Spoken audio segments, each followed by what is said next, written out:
दोस्तों, मेरा नाम राजकुमार है। मेरी उम्र 24 साल है। मैं प्रयागराज उत्तर प्रदेश का रहने वाला हूँ। मेरी हाइट 6 फीट है। यह एकदम सच्ची घटना है।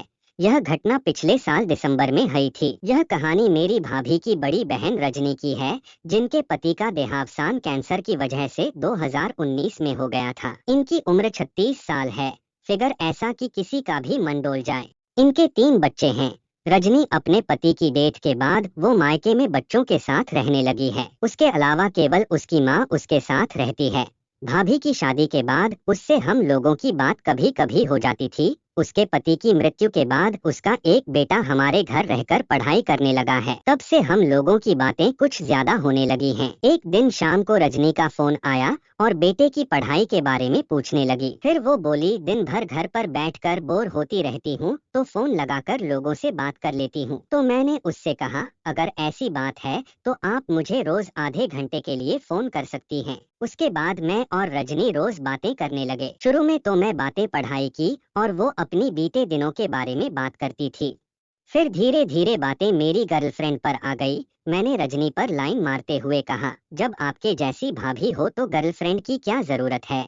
रजनी हंसकर बात को टाल गई। उसके बाद से मैं रजनी को हंसी मजाक में अपनी गर्लफ्रेंड बोलने लगा और वो बुरा भी नहीं मानती थी। बस यही कहती कि कोई अपनी उम्र की पटाओ। धीरे धीरे हम चुटकुले और जोक्स शेयर करने लगे और बातें करने लगे। फिर धीरे धीरे हम सब बातें करने लगे। इन बातों को सुनकर अब मैं मन में जल्द से जल्द रजनी को मिलने के लिए जुगाड़ सोचने लगा।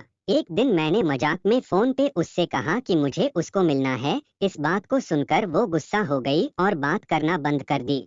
करीब एक हफ्ते बाद उसका फोन आया और बात हुई। रजनी ने कहा कि मैं ऐसी बात दोबारा न करूं। मैंने कहा, बचाकर क्या करोगी। रजनी ने कहा, मैंने अपने पति के अलावा कभी किसी के बारे में नहीं सोचा। तो मैंने कहा, अब सोचो। वो कुछ नहीं बोली और बाद में धीरे धीरे फिर से बातें शुरू हुई। कुछ ही दिनों में हम दोनों फोन पर ढेर सारी बातें करते और रजनी अपने एक्सपीरियंस बताती। अब भी हम लोग सिर्फ फोन से ही गुजारा कर रहे थे, क्योंकि भाभी के घर जाने का कोई चांस नहीं मिल रहा था। एक महीने बाद भाभी की माँ 4 दिन के लिए अपने मायके जाने वाली थी। रजनी ने फोन करके मुझे पहले ही बता दिया था और फिर रजनी का फोन भाभी के पास आया कि अगले 4 दिन वो घर पर अकेले रहने वाली है, इसीलिए भाभी मुझको घर पर भेज दे।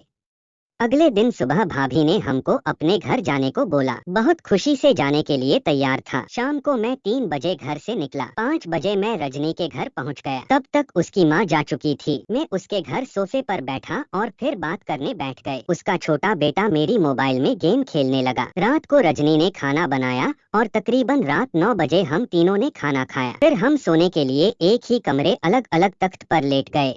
करीब आधे घंटे बाद उसका बेटा सो गया। फिर रजनी धीरे से मेरे तख्त पर रजाई के अंदर आ गई और हम दोनों एक ही रजाई में सो गए।